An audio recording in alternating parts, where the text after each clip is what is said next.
You always had everything, Adora. She spat. The attention, the love, the admiration. And now, you thought you could have a child too? While I had nothing? No, I couldn't let you take that from me too now.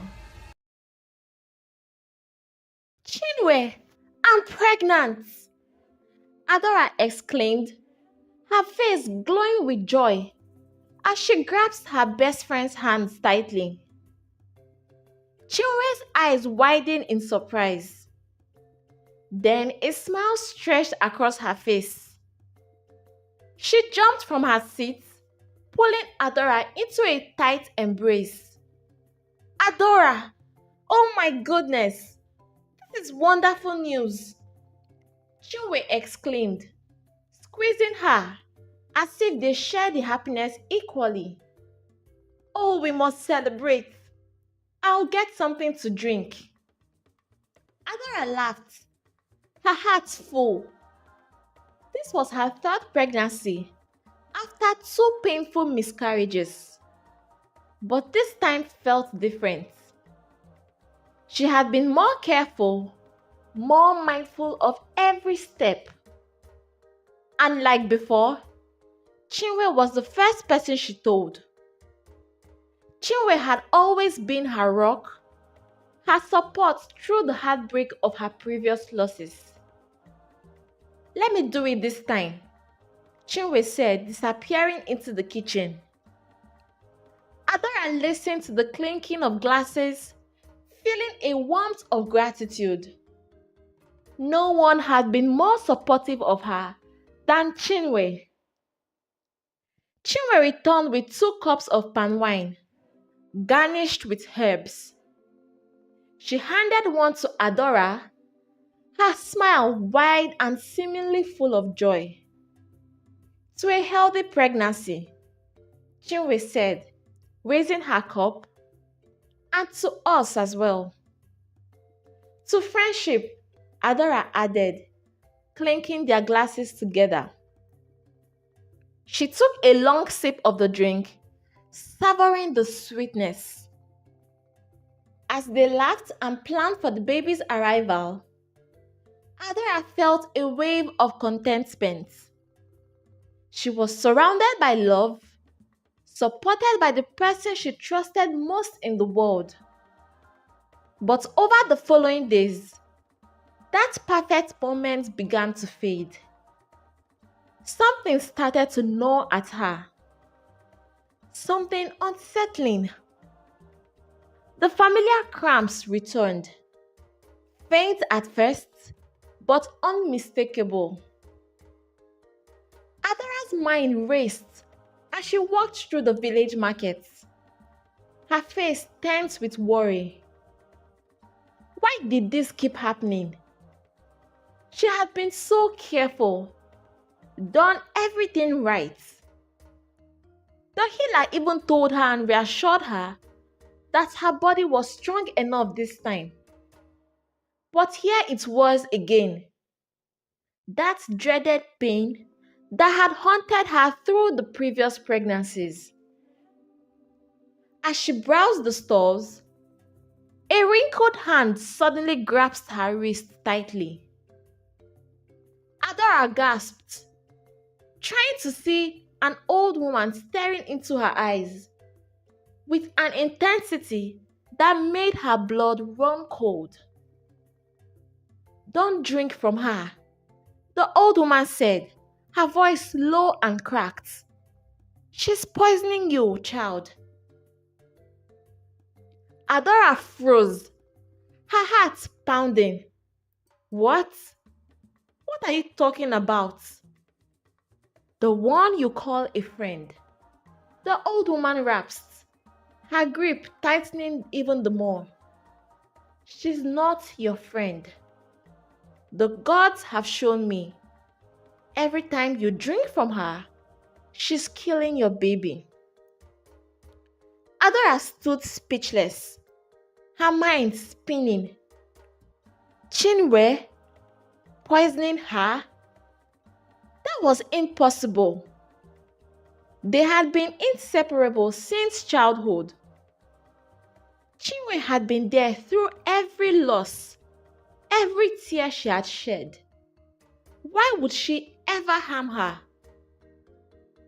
Before Adora could gather her thoughts, the old woman released her wrist and vanished into the crowd, leaving her shaking. Adora tried to brush it off as the ramblings of an old woman, but the seed of doubt had been planted. Over the next few days, as the cramps worsened, she couldn't shake the old woman's warnings. Chinwe's visits, once comforting, now filled her with unease and dread. Every time Chinwe handed her a drink or a meal, Adora's stomach churned with suspicion. It was a few nights later that Adora finally decided to act. Chinwe had dropped off another herbal drink, smiling warmly as she left Adora's home. Adora waited until she was sure Chinwe was gone. Then she poured the drink into a jar and took it to the village healer. "Please, test this for me," Adora whispered, her voice shaking. The healer raised an eyebrow, but said nothing. He carefully examined the herbs and the liquid, sniffing the contents and tasting a small drop. His brow furrowed, and after a long silence, he looked up at her, his face grim. "This drink is laced with a subtle poison," the healer said, his voice low. "It won't kill you, but it will make it impossible to carry a child." Adora's world crumbled in an instant. She could barely hear the healer's voice as he explained the effects of the poison. All she could think about was Chinwe, her friend, her sister in spirit. Chinwe had been poisoning her for years. Her legs gave out beneath her, and she collapsed to the floor, the truth crashing down around her. Why? Why would Chinwe do this? They had shared everything. How could the person she trusted most be the one destroying her happiness? The next evening, Chinwe arrived at Adora's house as usual. She was cheerful, her arms filled with food and drink. But this time, Adora was ready. "Come in," Adora said, her voice cold and controlled, as she gestured for Chinwe to sit.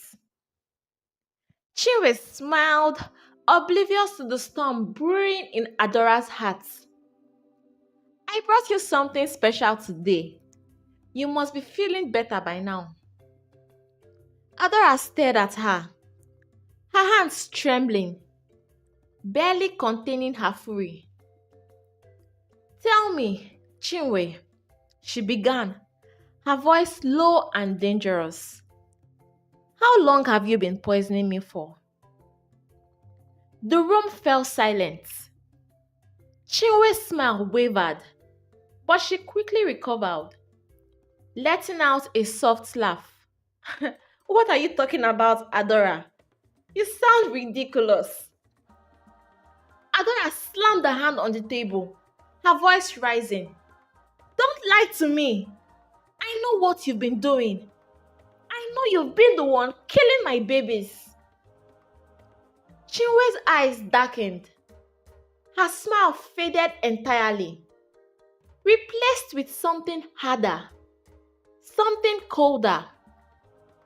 She tilted her head slightly, studying Adora for a moment. Then Slowly, she began to laugh. A soft, bitter laugh that sent chills down Adora's spine.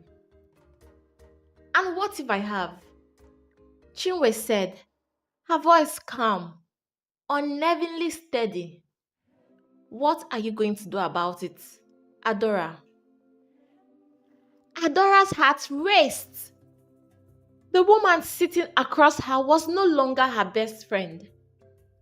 There was something terrifying in her eyes, something unhinged. Chinwe leaned forward, her voice lowering in a whisper.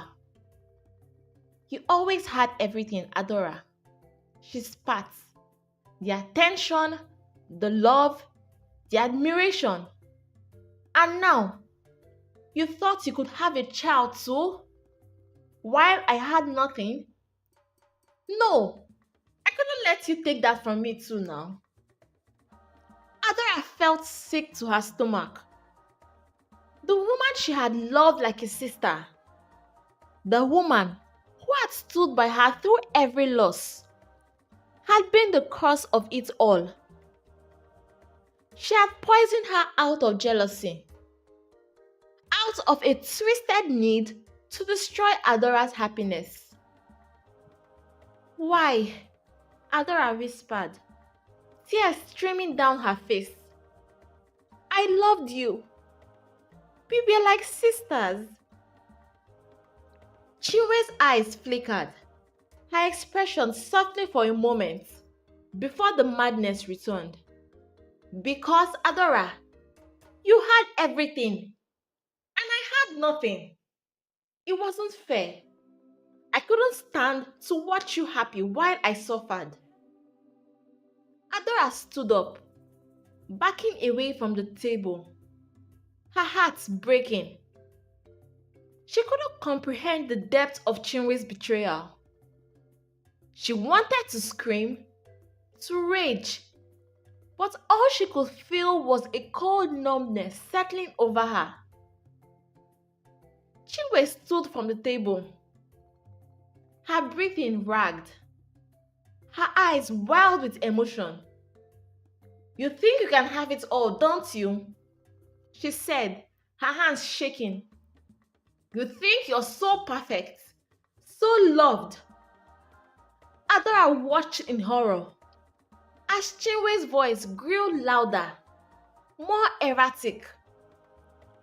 The jealousy, the bitterness had consumed her entirely. Chinwe was unraveling before her eyes. No one will ever love you like they loved me, Chinwe said, her voice rising to a fever pitch. You will never be a mother, Adora. You will never be happy. Chinwe's laughter filled the room, a maniac sound that echoed in Adora's ears long after she ran from the house. Adora didn't stop running until she was at the edge of the village, her heart pounding, her chest tight with grief. As she stood there, tears streaming down her face, she realized something. Chinwe's jealousy had destroyed them both. While Adora had lost her children, Chinwe had lost her mind. The jealousy that had once been a spark had grown into a raging fire, consuming everything in its path. Adora turned to see the village, the wind blowing softly against her face. She had lost much, but at least she had survived.